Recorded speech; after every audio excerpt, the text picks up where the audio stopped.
ওমর ফারুক এক দৌড়ে হযরত আলীর বাড়ির দরজায়, অর্ধ পৃথিবীর খলিফা দৌড়াদৌড়ি করতেছে, সুবহানাল্লাহ কোন।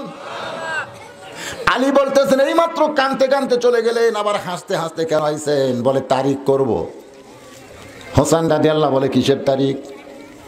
ওমর ফারুক বলে বিয়ার তারিখ না, কারণ তুমি যে বিয়া সহজে করবা না, তাহলে কিসের তারিখ? বলে তুমি যে তিনটা প্রশ্ন করবা, মেয়েটা উত্তর দিবার পারবে কি পারবে না তার যাচাইয়ের তারিখ। জোরে কোন কিসের তারিখ?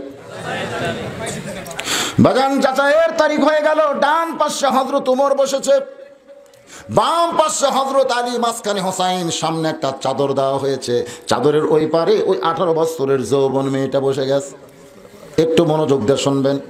ডান পাশে হযরত ওমর, বাম পাশে হযরত আলী, মাঝখানে হোসাইন, আর সামনে একটা চাদর, চাদরের ওই পারে মেয়েটা বসানো হয়েছে। এখন যদি আপনাদের বলি চাদর দেওয়ার কারণ কি, আপনারা জানেন না সামনে চাদর দেওয়ার কারণ কি? ওমর ফারুকের মন ভালো না খারাপ? হযরত আলীর মন ভালো না খারাপ? হোসেনের মন ভালো না খারাপ? তিনজনের মনও ভালো। এরপরে সামনে কেন চাদর দিল? এখানে চাদর দিয়া প্রমাণ করেছে মনের পর্দা পর্দা নয়, পর্দা হলো আল্লাহর আইন। পর্দা কার আইন? আল্লাহ কোরআনে বলেছেন অকরনা ফি বুয়ুতিকুন্না ওয়ালা তাবাররাজনা তাবাররুজাল জাহিলিয়াতিল উলা। আমরা পর্দার ওয়াজ করি দেখে বাংলাদেশে অনেক নাস্তিক আছে, তারা কয় তারা মেয়েদেরকে কোন ঠাসা করলো, মেয়েদের কোন ঠাসা করলো। যত দামি জিনিস আছে সব জিনিসের কভার আছে। আপনি যত দামি সম্পদ আছে কভার আছে না? নাই কথা কোন কভার আছে না? কারণ কভার থাকলে ভিতরের জিনিসটা ভালো থাকে, আর কভার যদি না থাকে, আম সিলা খালি, আম সিলা খালি তুইয়া দেন, দেখেন পাকা আম সিলা তো ভাই দাওয়াত দেওয়া লাগেনি রে, কুড়ি থেকে ভোঁ ভোঁ ভোঁ করে মাছি আসতেছে, একেবারে একটা মাছি খুঁজে পাওয়া যায় না, কিন্তু যেই সিলিছে ও বাবা রে, আর যতক্ষণ সিলিনি একটা মাছিও আসেনি। মানে যতক্ষণ পর্দা থাকবে একটা ছেলেও, আর যে বেপর্দা হবে তখন কি করবে? সুন্দর নারী দেখলে পরে আমার দিল দেওয়ানা করে, ওলে ওলে ওলে ওলে ওলে ওলে। কি বলতেছে? সুন্দর নারী দেখলে পরে আমার দিল দেওয়ানা করে, ওলে ওলে, মানে ও তো ভোম আছে কি গো গো গো গো গো।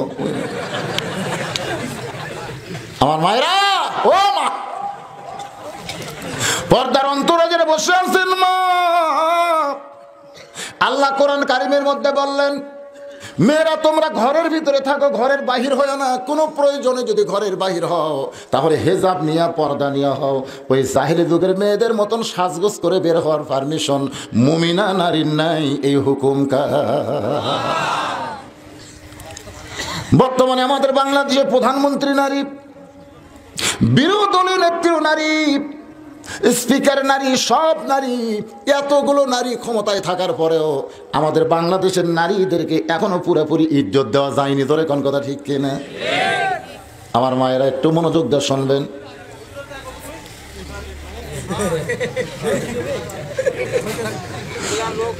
ওমর ফারুক এবার হোসাইন রাদিয়াল্লাহু বলতেছে, রে হোসাইন, এখন তুমি প্রশ্ন শুরু করো। এখন তুমি এদিকে কথা কে কয় রে? কথা আসতে কোন? ওমর ফারুক বললেন, হোসাইন এখন তুমি প্রশ্ন শুরু করে দাও। যে তিনটা প্রশ্ন দিয়া তুমি যাচাই করবা, যে প্রশ্ন আমিও জানি না, তোমার বাবাও জানে না, ওই মেয়েটাও জানে না, কিন্তু এমন কথা বলেছে যে কথা বলার জন্য আজকে তারিখ হয়েছে। জোরে কোন সুবহানাল্লাহ। হোসেন দাঁড়িয়ে বললেন, রে মেয়ে, পৃথিবীর সবচাইতে ভালো সন্তান হিসাবে তুমি আমাকে গণ্য করে আমার সঙ্গে তুমি বিয়ে বসতে চাও। আব্দুল্লাহর মতন হাদিসের হাফেজকেও তুমি দিদালাও করেছো। মেয়েরা, মেয়ে শোনো, তুমি একলা একলা বসে আছো, তাই বলে মনে করো না তুমি একলা হয়ে গেছো, বরং আমি হোসাইন বড় একলা আছি। ওমর ফারুক বলো, হোসাইন তুমি কি মাথা নষ্ট করছো? তোমার ডান পাশে আমি বসে আছি, বাম পাশে তোমার বাবা বসে আছে, তুমি কেমনি একলা হইলা? হোসেন বলতেছে, রে মেয়ে, আমার ডান পাশে বাম পাশে দুইজন মহামানব বসে আছে দেহ নিয়ে, কিন্তু এই দুইজন মনে মনে তোমার পক্ষ নিয়েছে। আপনারা বলেন তো ওমর ফারুক কার পক্ষে? কথা কন না কেন, কার পক্ষে? হযরত আলী কার পক্ষে? কিন্তু বসে আছে কোন সাইডে? এখান থেকে আপনারা কি বুঝলেন? এখান থেকে বোঝা গেল বিয়ার আগে যদি কোনো ছেলে কোনো মেয়েকে বিয়ে করে, তাহলে ছেলে দেখার আগে ছেলের বাবাও দেখা জায়েজ নাই। আমার এলাকার এক মুরব্বী আমাকে বলতে যে হুজুর এ পর্যন্ত 19টা বউ দেখছি হুজুর, পছন্দ হয়নি। আমি বললাম কে মুরব্বী আবার বিয়ে করবেন? না না না, আমার জন্য কে, আমার ছেলের জন্য দেখছি 19টা। আমি কইলাম কিভাবে দেখলেন, পছন্দ হলো না? লাইড়া ছাড়াই দেখছি হুজুর, লাইড়া ছাড়াই দেখছি। লাইড়া ছাড়া বোঝেন না? দেন হাতটা দেন না কেন, দেখি তো মা, তোমার হাত দেখি তো মা। মানে 19টা লাটতে লাটতে বুড়া লুচ্চা হয়ে গেছে। ধরে কি হয়ে গেছে? লুচ্চা হয়ে গেছে। আর আর পছন্দ হয় না, ওর আর পছন্দ হবে না। কারণ ছেলের বউ দেখবার যায় বাবা 19টা দেখছে। জোরে কারণ কয়টা দেখছে?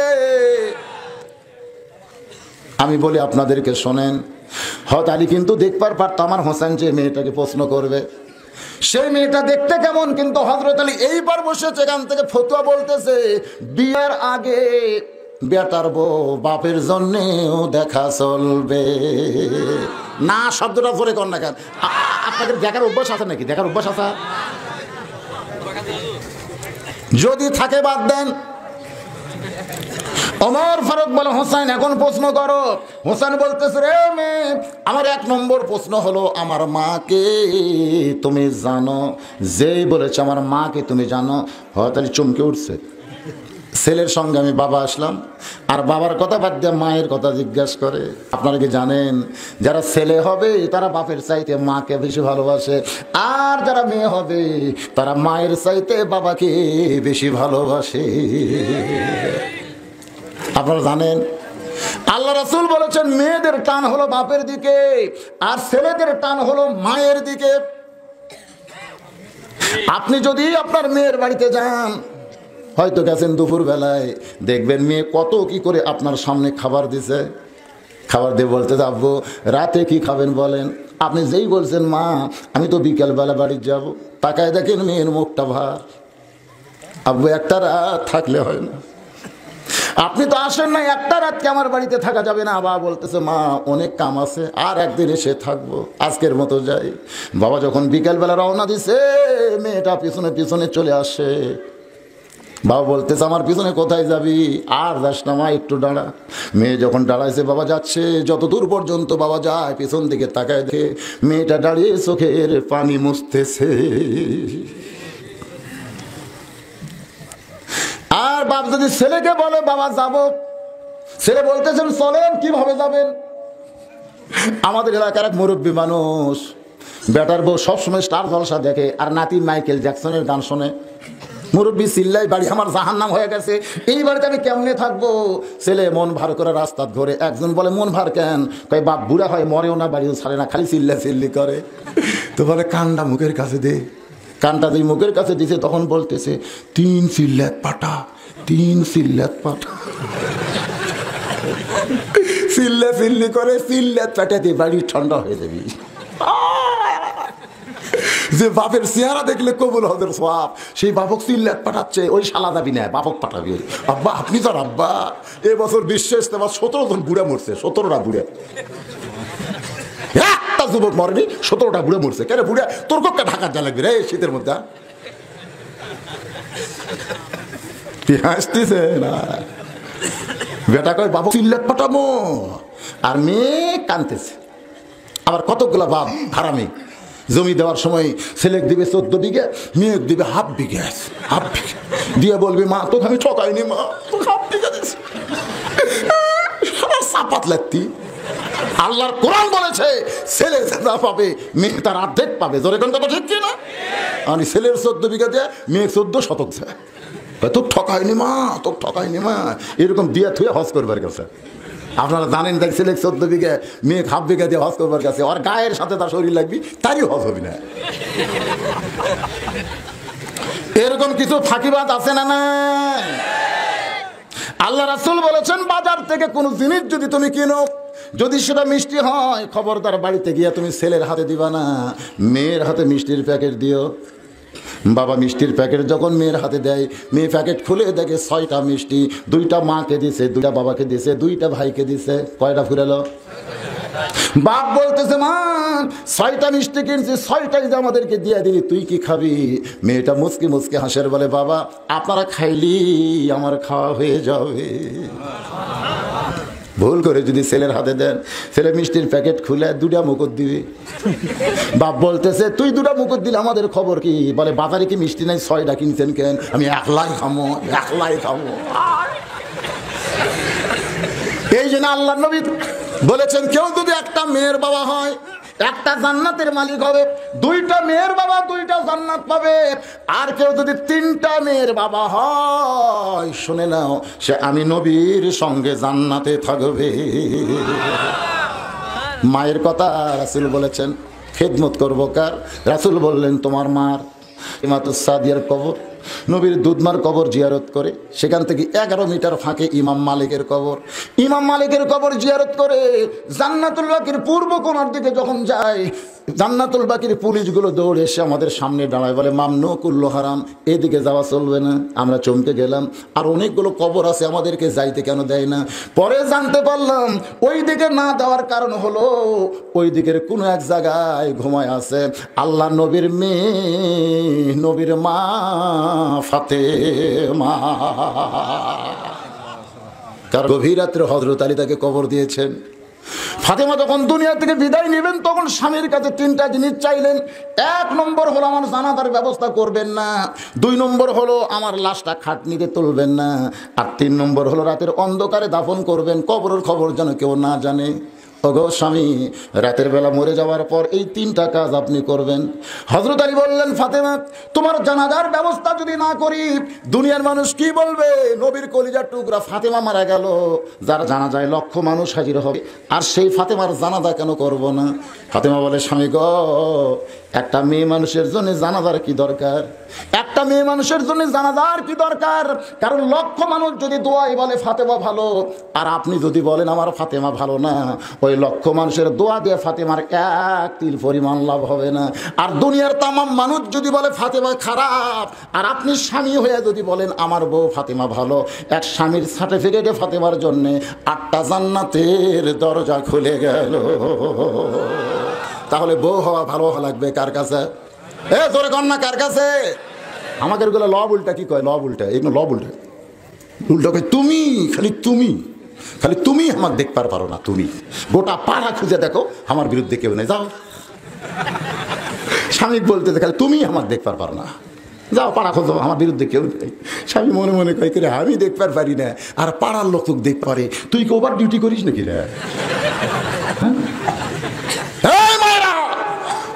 গোটা পাড়ার লোক কেন, গোটা দুনিয়ার লোক যদি বলে এই মেয়েটা ভালো, আর স্বামী যদি বলে ভালো না, আপনি জান্নাতে যাবেন না।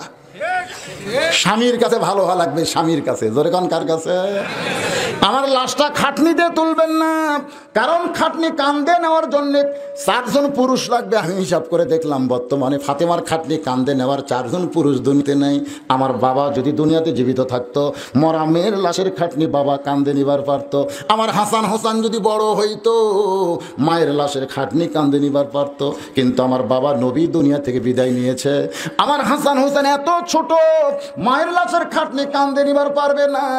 এই জন্য শুধু আপনি লাশটা আমার কান্দে করে নিয়ে জান্নাতুল বাকির পূর্ব কোনায় কোন গোপন জায়গায় আমাকে গোপনে দাফন করবেন। দাফন করার পরে হযরত আলী আসমানের দিকে তাকায় বলতেছে, আল্লাহ, আমি আমার ফাতেমার প্রতি সন্তুষ্ট হয়েছি, আল্লাহ আমার ফাতেমার প্রতি আপনি খুশি হন। এই কথা বলে তাকায় দেখে কবর নাই, সামনে কয়েকটা পুরাতন কবর দেখা যায়। আলী বলতেছে, এই মাত্র ফাতেমার কবর দিলাম, সেই কবরটা গেল কোন জায়গায়? কে যেন বলতেছে, আলী রে, আমার ফাতেমা পর্দানিশী, আমি আল্লাহ কিয়ামত পর্যন্ত ফাতেমার কবরকে পর্দা করেছি। যেই ফাতেমার কবর পর্যন্ত পর্দা হয়ে যায়, সেই ফাতেমাকে চিনে। যেই বলছে আমি চিনি, উমর ফারুক জিব্বাত কামড় খাইছে, হোসাইন মুস্কি মুস্কি হাসতেছে, আর হযরত আলী চোখ দিয়ে দর দর করে পানি পড়তেছে। অনেক সময় চলে যায়, মেয়েটা বিরক্ত হয়ে বলে, হোসাইন আপনি প্রশ্ন করলেন, আমি উত্তর দিলাম, হলো কি হলো না? 3 বিচারক যে মুখ খোলেন না, আমার প্রশ্নের উত্তর হয়েছে কি হয় নাই? আপনারা তো কিছুই বলেন না। উমর ফারুক বলতেছে কেমনে হবে? হোসেন প্রশ্ন করলো আমার মাকে জানো? আর তুমি কইলা চিনি, তুমি কেমনে চিনবে? মেয়েটা বলতে, হোসাইন আপনার মায়ের চোখের ভুরু জোড়া ছিল, আপনার মায়ের বাম গালে কালো একটা তিল ছিল, থুতুনির তলে লাল একটা দাগ ছিল। সঙ্গে সঙ্গে হযরত আলী দাঁড়ায় বলতেছেন, মা রে যা বলেছিস বলেছিস মা, আর বলিস না, কারণ এই জায়গায় একজন পর পুরুষ রয়েছে।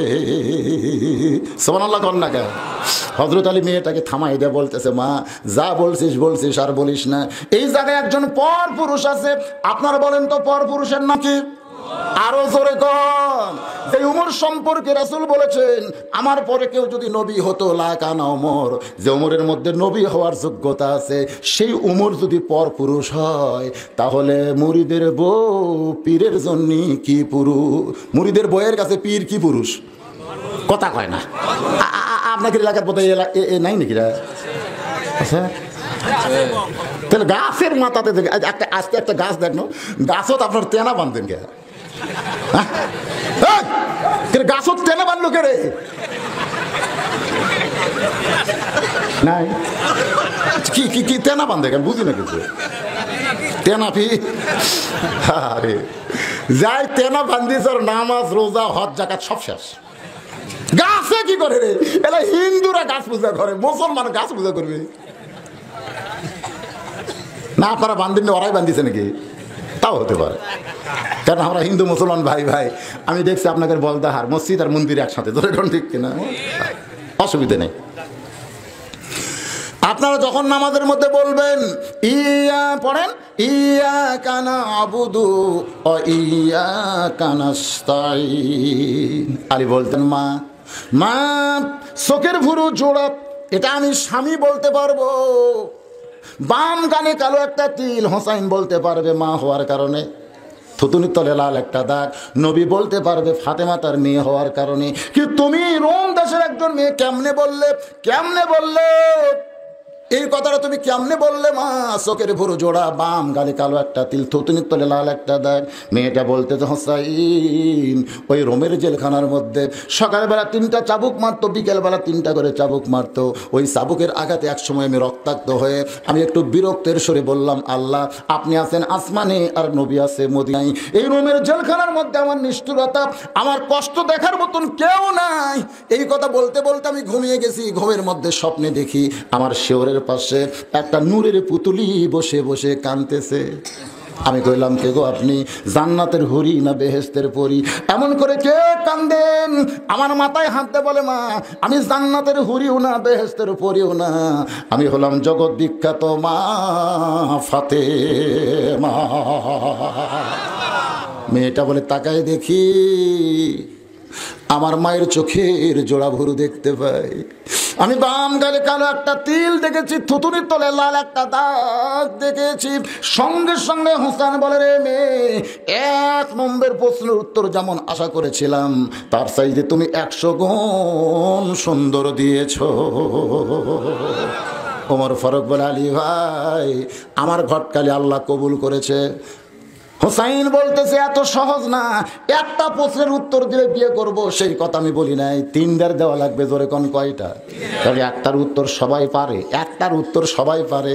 কবরে যখন মুনকির নাকির বলবে মান রব্বুকা, সবাই বলতে পারবে আল্লাহ আল্লাহ। হিন্দু বলবে আল্লাহ। আপনার বলবেন হুজুর হিন্দু কেমনে বলবে? ঠেলাত বলে সকলেই আল্লাহ, ঠেলাত বলে।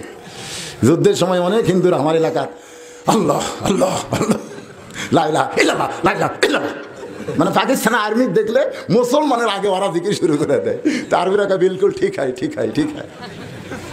ঠেলাত ফলে আল্লাহ সবাই কয়, কয় না? তো তাহলে মান রব্বুকা যখন বলবে তখন সবাই উত্তর দিবে আল্লাহ। কিন্তু যখন বলবে ওমা দিনুকা, তোমার দিন কি, তখন ধরা খাবি। কারণ যখন বলবি তোমার দিন কি, তখন পারবে? ওয়ামান ইয়াবতাগি, পড়েন, ওয়ামান ইয়াবতাগি গায়রাল ইসলাম দীনান ফালান ইউকবালা মিনহু, ইসলাম ছাড়া অন্য কোন ধর্মকেও যদি গ্রহণ করে আল্লাহ বলেছেন তারা উত্তর দিবার পারবে না। জোরে কর না কেন ভাই রে? হ্যাঁ, রে কি অবস্থা হলো রে? 11টা বাজতেছে না, চলুক, কিন্তু কথা না করলে মনে হচ্ছে আপনার দুর্বল হয়ে গেছেন। দুর্বল হননি? একটা তকবীর দেন, 60 কি রকম না, আগে শুরু করে, আগে শুরু করে গলা খাঁকা করে দেন। পিছনে লোকেরা কথা কয় না, চুপ থাকে, কিন্তু বোঝা না। হাত তুলে তকবীর দেন তো দেখি, লিল্লাহি তাকবীর। হাত নামা, পিছনে হাত উঠছিল অনেক দূর পর্যন্ত গেছে, ওই যে দেখা যাচ্ছে। মাশাআল্লাহ, জনগণ বুঝুক পাবলিক কি জিনিস। তাহলে 2 নম্বর প্রশ্ন করো, জনগণ কয় নম্বর? 2 নম্বর প্রশ্ন করো, ইয়া আইয়ুহাল্লাযীনা আমানুত্তাকুল্লাহা হাক্কা তুকাতিহি ওয়া লা তামুতুন্না ইল্লা ওয়া আনতুম মুসলিমুন। হোসেন বলতেছে, রে মেয়ে, আমার 2 নম্বর প্রশ্ন হলো, 6 বছর বয়সে তুমি ঈমান গ্রহণ করেছো, তোমার দাদা খ্রিস্টান, তোমার বাবা খ্রিস্টান, রোম দেশের সকলেই খ্রিস্টান, ওই খ্রিস্টান দেশে 6 বছর বয়সে তুমি ঈমান কেমনি গ্রহণ করলে? এইটাই হলো আমার 2 নম্বর প্রশ্ন। মেয়েটা ফোঁপায় ফোঁপায় কাঁদতেছে। ওমর ফারুক বলে, কান্দো কেন? প্রশ্ন করেছে, উত্তর দাও। মেয়েটা বলতেছে, আমির আল মুমিনিন, কেমনে ঈমান পাইলাম এই কথা যদি বলি তাহলে আপনার 3 বিচারক সহ্য করতে পারবেন না। ওমর ফারুক বলে, মা, সহ্য করতেই হবে যদি তুমি বিয়া বসবার চাও। সুবহানাল্লাহ কন না কেন? যদি তুমি বিবাহ বসতে চাও উত্তর দিতে হবে, যতই করুণ কাহিনী হোক না কেন আমাদের শুনতেই হবে, কষ্ট হওয়ার পরেও। বাজান, পৃথিবীর অনেক মুসলমানের করুণ পরিণতি আমরা কিন্তু শুনি, জোরে কোন শুনি কি শুনি না? আজকে রোহিঙ্গা কি করুণ পরিণতি, কাশ্মীরে কি হচ্ছে, সিরিয়ায় কি হচ্ছে, পৃথিবীর কত জায়গায় মুসলমানকে কতভাবে নির্যাতন করে হত্যা করতে আমরা শুনি, চোখের পানি ফেলি, কিন্তু তারপরেও তো শুনতে হয়। জোরে কোন কথা ঠিক কি না? মেয়েটা বলে, হোসাইন, তাহলে শোনো, 6 বছর বয়স আমি কেমনে ঈমান গ্রহণ করলাম? আমি কিন্তু সাধারণ কোনো ঘরের সন্তান নয়। হোসাইন শোনো, আমি কিন্তু সাধারণ কোনো ঘরের সন্তান নয়। আমার দাদা হলো রোম সম্রাট কাইসার। যেই বলেছে আমার দাদা হলো রোম সম্রাট কাইসার, সঙ্গে সঙ্গে হযরত ওমর লাফ দিয়ে উঠছে। লাফ দিয়ে বলতেছে, মা, তাহলে বলো রোম সম্রাট কাইসারের নাতনি ঈমান কেমনে গ্রহণ করলে? মেয়েটা বলতেছে, আমির আল মুমিনিন, আমি অন্দরমহলে মায়ের কাছে ছিলাম। এমন সময় আমার দাদা রোম সম্রাট কাইসার অন্দরমহলে গিয়ে বলতেছে, ও নাতনি, আজকে রোমের রাজ দরবারে খেলা হবে, তুমি কি খেলা দেখতে যাইবা? আমি বললাম, দাদু ভাই, কিসের খেলা? বলে, মজার খেলা। আমি ছোট্ট 6 বছরের মেয়ে দাদার সঙ্গে খেলা দেখার জন্য রাজ দরবারে গেলাম। গিয়া দেখি রাজা দাদার বসার সিংহাসনে দাদা বসে আমার জন্য ছোট্ট একটা চেয়ার সেট করেছে। ওই চেয়ারে যখন বসলাম, আমি বললাম, দাদু ভাই, খেলা দেখার কথা বলে নিয়ে আসলেন, খেলাটা কোন জায়গায়? আমার দাদা বলে, ওই যে তাকায় দেখ। মেয়েটা বলে, হোসাইন, আমি দাদার আঙ্গুলকে লক্ষ্য করে তাকায় দেখি একটা মানুষের 2টা হাত উপর দিকে কালো রশি দিয়ে বেঁধে রাখছে, ওই মানুষটার 2টা চোখ কালো কাপড় দিয়ে বাঁধা, ওই মানুষটার 2টা পা লোহার শিকল দিয়ে আটকানো আছে। আমি বললাম, দাদু ভাই, খেলা দেখার কথা বলে আপনি আমাকে যা দেখাচ্ছেন, আমি তো একটা মানুষকে দেখতে পাই, একটা মানুষকে আমি দেখতে পাই। আমার দাদা বলেন, নাতনি রে, তুই ছোট্ট মানুষ, তুই বুঝবি না, ওইটা মানুষ না রে, ওইটা মানুষ না, ওইটা হইল মুসলমান। মেয়েটা বলে, হোসাইন, আমার দাদা যখন বলতেছে ওইটা মানুষ না, ওইটা হলো মুসলমান, তখন আমি বুঝতে বললাম, খ্রিস্টান যারা হবে, যারা খ্রিস্টান জাত, তারা মুসলমানকে কোনোদিন মানুষ মনে করে না। বাজান, আজকে আমেরিকা খ্রিস্টান, ইসরায়েল ইহুদি, এরা কিন্তু মুসলমানকে কোনোদিন মানুষ মনে করে না। জোরে কান, কি মনে করে না? মানুষ মনে করে না। আমি বললাম, দাদু ভাই, ওই মুসলমানকে নিয়ে আপনি কি খেলবেন? আমার দাদা বলতেছে, ওই যে তাকায় দেখ। মেয়েটা বলে, হোসেন, আমি তাকায় দেখি বিশাল একটা আগুনের চুলা, দাউ দাউ করে আগুন জ্বলতেছে। ওই চুলার উপরে বিশাল একটা ডেকসি, মনে মনে আগুনে তেল, ওই আগুনের তাপে তেলগুলো টকবক করতেছে। আমি বললাম দাদু ভাই ওই মুসলমানকে নিয়ে উত্তপ্ত তেলে কি খেলা খেলবেন? আমার দাদা বলেন আপনি রে ওই জীবন্ত মুসলমানকে ওই তেলের মধ্যে ফেলে দিব, মুসলমান পুড়ে মরে যাবে। আজকের খেলার নাম হলো মুসলমান মারার খেলা। আমার দাদা যেই বলতেছে আজকে খেলার নাম হলো মুসলমান মারার খেলা, আমি তখন জোড়হাত করে বললাম দাদু ভাই এই মানুষ মারার খেলা আমি দেখতে পারবো না, আমি আমার মায়ের কাছে যাব। আমার দাদা বলতেছে খেলা দেখার কথা বলে তোরে নিয়ে আইসি, দেখতেই হবে। মেয়েটা বল হোসাইনদের জোর করে দাদা আমার হাত ধরে যখন বসে রাখছে, আমি কাঁদতে কাঁদতে বললাম দাদু ভাই ওই মুসলমানকে কি মাফ করা যায় না? ওই মুসলমানকে কি মাফ করা যায় না? আমার দাদা বলতেছে 100 বার মাফ করা যাবে, 1000 বার মাফ করা যাবে। আমি বললাম তাহলে মাফ করে দেন। আমার দাদা বলতেছে একটা শর্তে মাফ করব, যদি মুসলমান একটা বারের জন্য বলে আল্লাহ রাসূল মানি না, শুধু বলবে আল্লাহ রাসূল মানি না। কারণ হাত বান্ধা থাকলেও চোখ বান্ধা থাকলেও মুসলমানের তো মুখ বান্ধা নাই, ওই মুখ দিয়ে শুধু একটা বার বলবে আল্লাহ রাসূল মানি না, আমি মুসলমানের হাতের বাঁধন খুলে দিব, চোখের বাঁধন খুলে দিব, পায়ের শিকল খুলে দিব।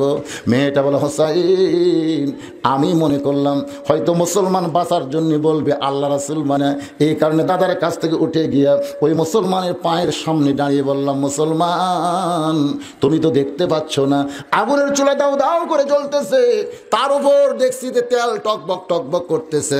আমার দাদা কিন্তু হাত পাও বান্ধা উত্তপ্ত তেলের মধ্যে ফেলে দিয়ে তোমাকে পুড়ে মারবে, তুমি যদি বাঁচতে চাও একটা বারের জন্য বলো আল্লাহ রাসূল মানি না।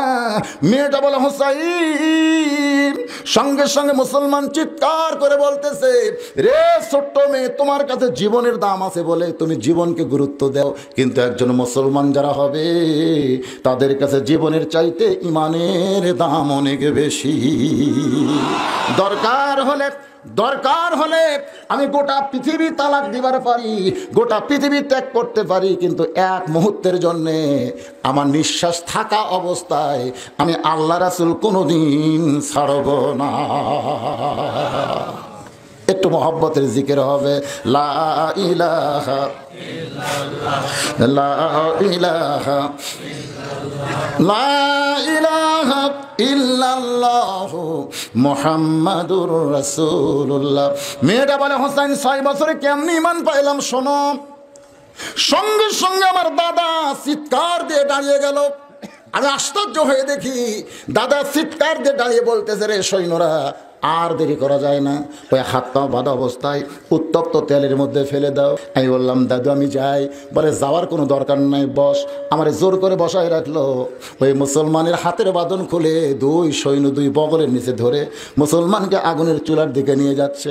আমি তাকায় দেখি মুসলমান সিংহের মতন বাঘের মতন আগুনের চুলার দিকে হেঁটে যা, পিছন দিকে একটা টানাও খায় না, পিছন দিকে এরকম টানে না আমি মরবো না, আমি বাঁচতে চাই। আমি তাকায় দিকে মুসলমানের জবানে শুধু একটা আয়াত তেলাওয়াত হচ্ছে, আমি তখন বুঝি নাই কিন্তু পরে বুঝেছি।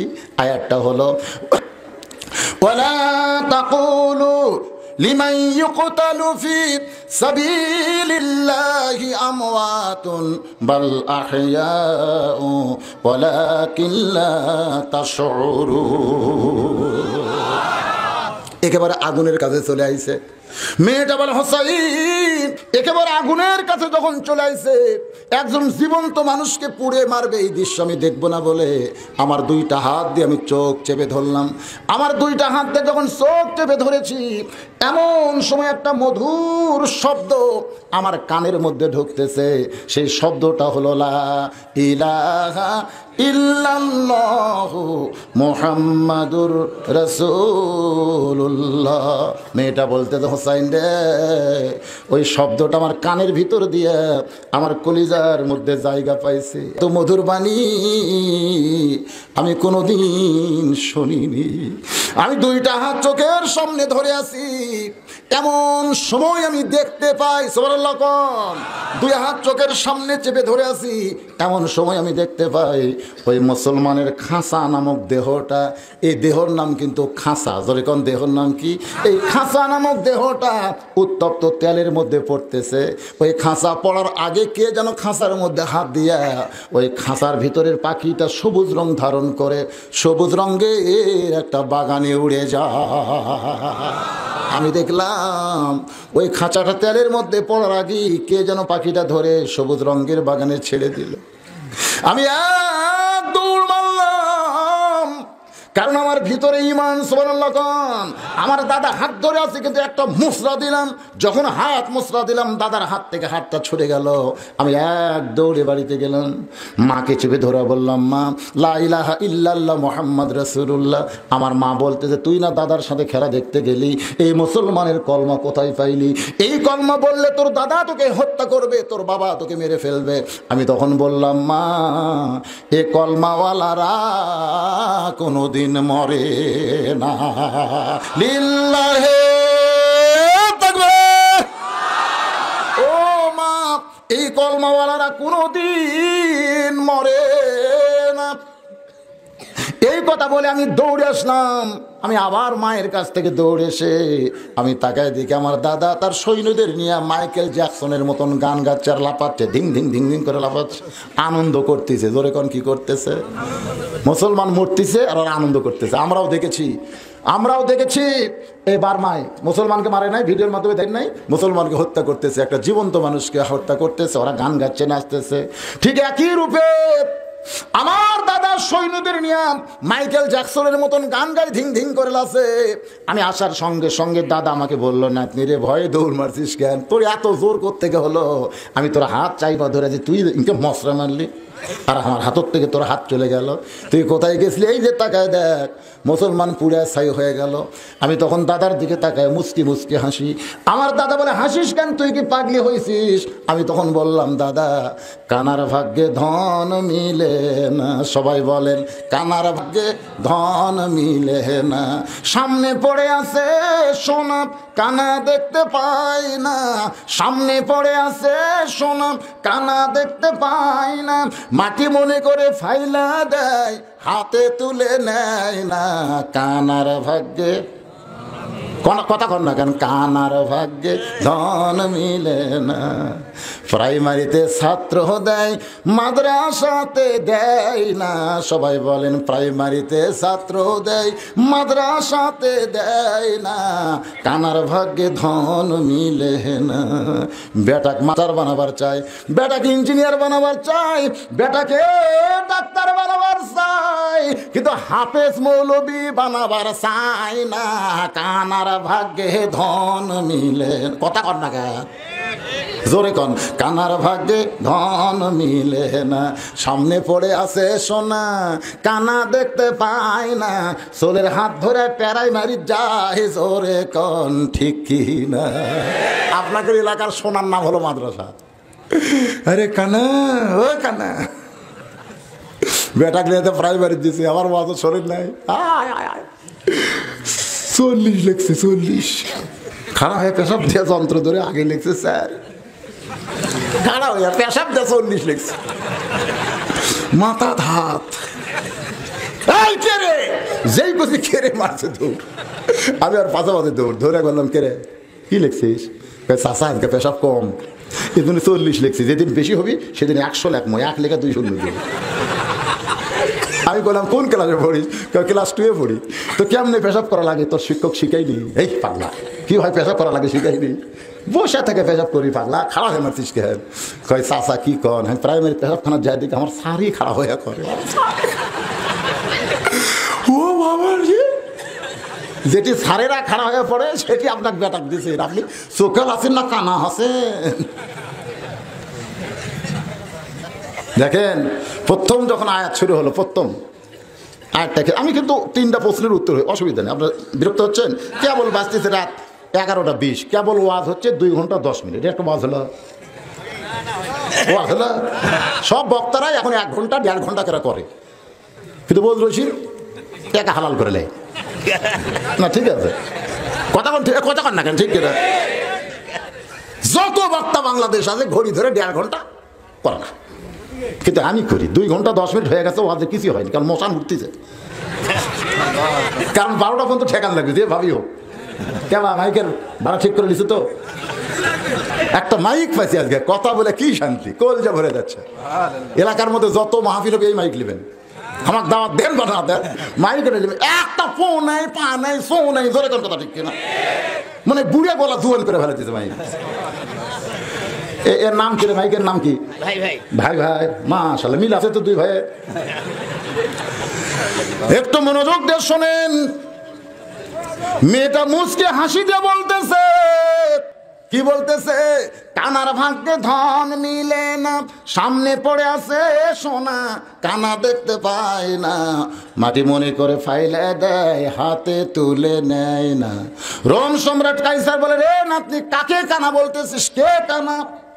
নাতনি বলতেছে, আপনারা বলতেছেন মুসলমান পুড়ে শেষ হয়ে গেল, মুসলমান কই ভাদার মতন হয়ে গেল, কিন্তু আমি নিজের চোখে দেখেছি মুসলমানের খাঁচা পড়তেছে, আর মুসলমানের পাখি রুহ এখন জান্নাতের ইল্লিন নামক বাগানে ঘুরতেছে।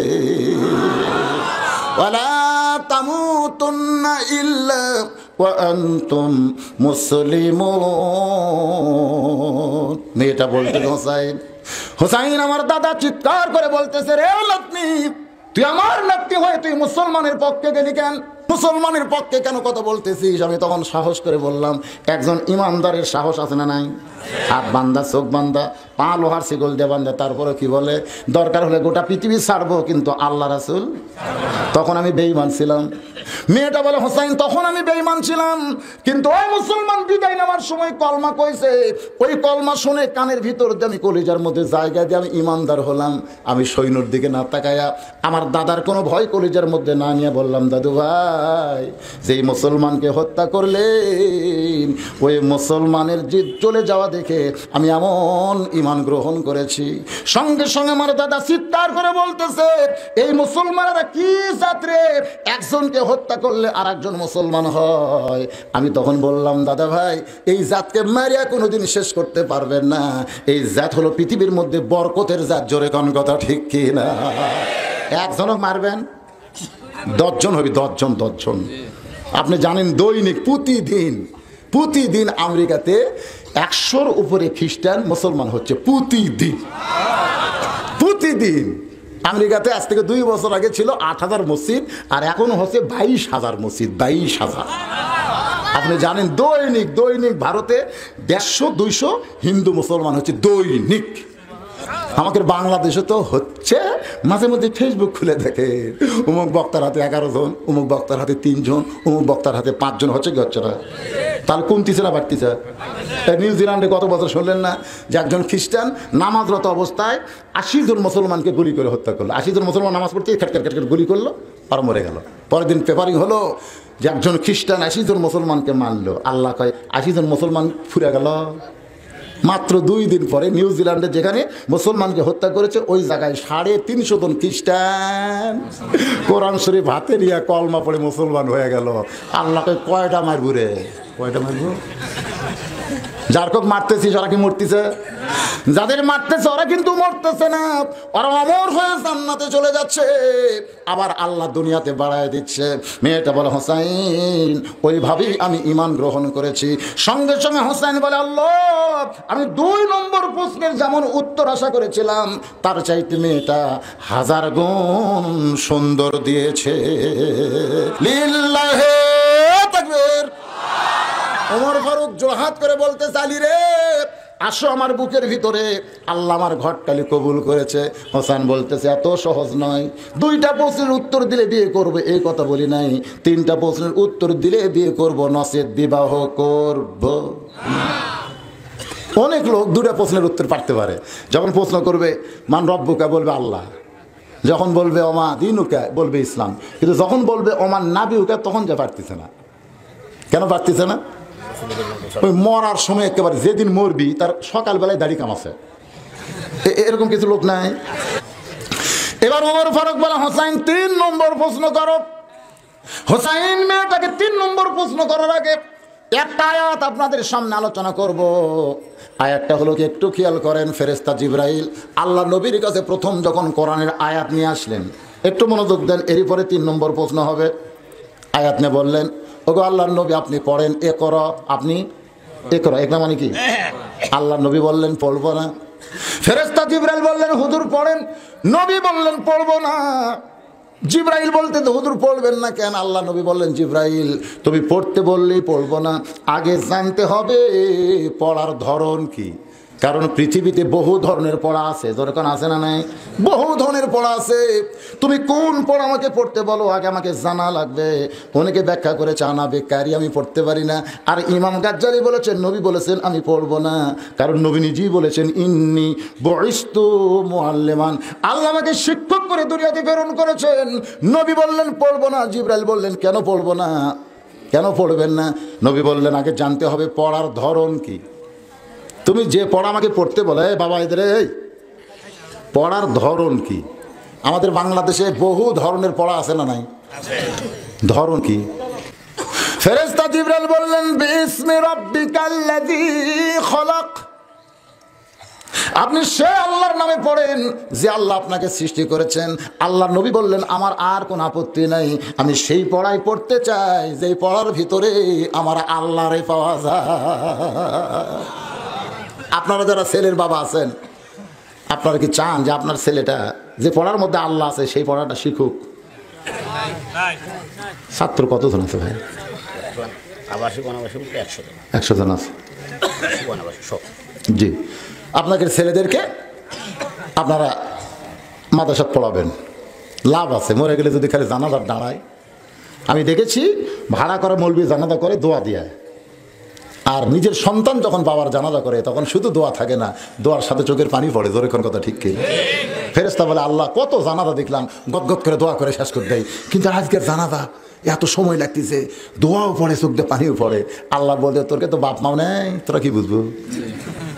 আজকে যেই ছেলে জানাজা করতেছে সামনে শুয়ে আছে, বাপ রে, বাপের জানাজায় ছেলের চোখের পানি পড়ে, দোয়া করে, রে ফেরেশতা সাক্ষী থাক, দোয়ার সাথে চোখের পানি পড়ল। এই জানাজা শেষ হওয়ার সঙ্গে সঙ্গে বাবার কবরটা জান্নাতের টুকরা হয়ে গেল। ওমর ফারুক বলে হোসেন এখন তুমি 3 নম্বর প্রশ্ন করো। হোসেন 3 নম্বর প্রশ্ন করবে, মেয়েটা উত্তর দিবার পারবে কিনা। অত্যন্ত গুরুত্বপূর্ণ বিষয় নিয়ে এইটা আলোচনা করতে মাত্র 10 মিনিট টাইম লাগবে। আপনারা কি শুনবেন ভাই? কারা কারা শুনবেন আল্লাহকে একটু হাত দেখান। লিল্লাহে তাকবীর। আমার 3 নম্বর প্রশ্ন হলো, দেখেন কত গুরুত্বপূর্ণ প্রশ্ন, একটু মনোযোগ দিয়ে শুনবেন। আমার 3 নম্বর প্রশ্ন হলো বিয়ার, শোনেন, বিয়ার পরে আমার সঙ্গী তোমার থাকতে হবে, বিয়ার পরে না বিয়ার আগে? হোসেন বলতেছে আমার 3 নম্বর প্রশ্ন হলো বিয়ের পরে আমার সঙ্গী তোমার থাকতে হবে। মেয়েটা ফুপায় ফুপায় কাঁদতেছে। ওমর ফারুক বলে মা, 2টা কঠিন প্রশ্ন করলো, তুমি তার উত্তর দিবার পারলা, কিন্তু সহজ প্রশ্ন করেছে বিয়ের পর আমার সঙ্গী থাকতে হবে। এই সহজ প্রশ্নের উত্তর না দিয়ে তুমি কেন কাঁদতেছো? মেয়েটা বলে হোসাইন, একজন নবী ছিল, নাম হলো আয়ুব নবী। ধরে বলেন নাম কি? আয়ুব নবীর সুখের দিনে অনেক বউ তার সঙ্গে ছিল, কিন্তু আয়ুব নবী যখন রোগী হয়ে গেল, অসুস্থ হয়ে গেল, এমনকি দেহে যখন ঘা হয়ে গেল, পোকা ধরলো, তখন আয়ুব নবীকে লোকালয় থেকে জঙ্গলের মধ্যে রেখে চলে আসলো। একটা কেউ আয়ুব নবীর সঙ্গে ছিল না, সবাই দূর দূর করে তাড়ায় দিল। কিন্তু একজন বিবি আয়ুব নবীকে ছাড়তে পারে নাই, তার নাম হলো রহিমা। ওই রহিমা যেমন আয়ুব নবীর সঙ্গে ছিল, আমিও তেমন আপনার বউ হইয়া আপনার সঙ্গী থাকতে চাই। ওমর ফারুক বললেন মা, এই হোসেনকে আয়ুব নবীর সঙ্গে তুলনা করার কারণ কি? হোসেনকে আয়ুব নবীর সঙ্গে কেন তুলনা করলে? মেয়েটা বলতেছে আমির আল মুমিনিন, ওই রোমের জেলখানার মধ্যে যখন বন্দি ছিলাম, শেরদিল কারারক্ষী যখন চাবুক মারতো, ওই চাবুকের আঘাতে আমি অসুস্থ হয়ে যখন বেহুশ হয়ে গেলাম, ওই বেহুশ অবস্থায় দেখি আল্লাহর নবী আর মদিনার রওজায় নাই, নবী রোমের জেলখানায় আমার সামনে দাঁড়িয়ে আছে। আমার দিকে তাকায়, নবীর চোখ দিয়ে দর দর করে পানি পড়তেছে।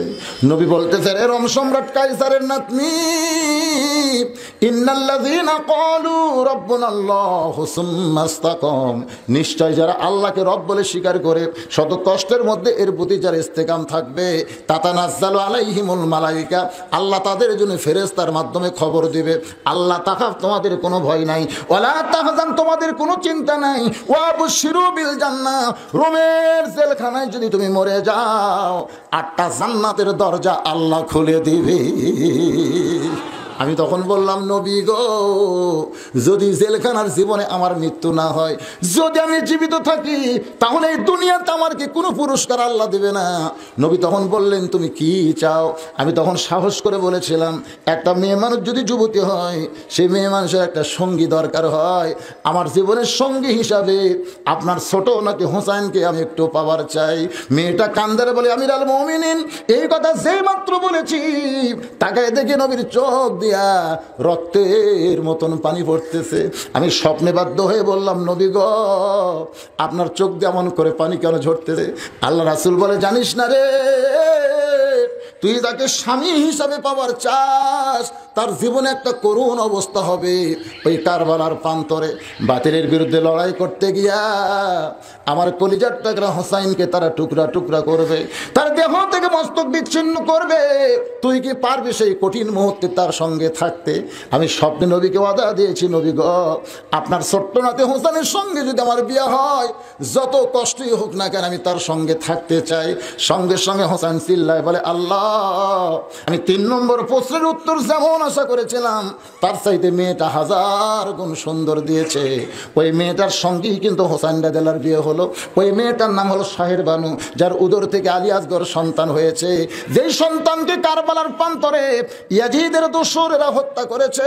হোসেন রাদিয়াল্লাহকে হত্যা করে দেহ থেকে মস্তক যখন বিচ্ছিন্ন করে ওই ইরাকে নিয়ে যায়, ওই যে দামেস্কে নিয়ে যায়, এমন সময় কিন্তু ওই বউটা, হোসেনের বউটা, স্বামীর লাশের কাছে বসে বলতে, স্বামী গো, আপনি বিয়ের সময় 3 নম্বর প্রশ্ন করেছিলেন, বিয়ের পরে আমার সঙ্গেই তোমার থাকতে হবে। আমি শেষ পর্যন্ত আপনার সঙ্গে থাকলাম, এখন আপনার লাশের পাশে দাঁড়ায় বলতেছি, আপনি যখন জান্নাতের যুবকের সর্দার হবেন, ওই হুরগেল মানকে পছন্দ না করে আমাকে বউ হিসাবে আপনার সাথে নিবে।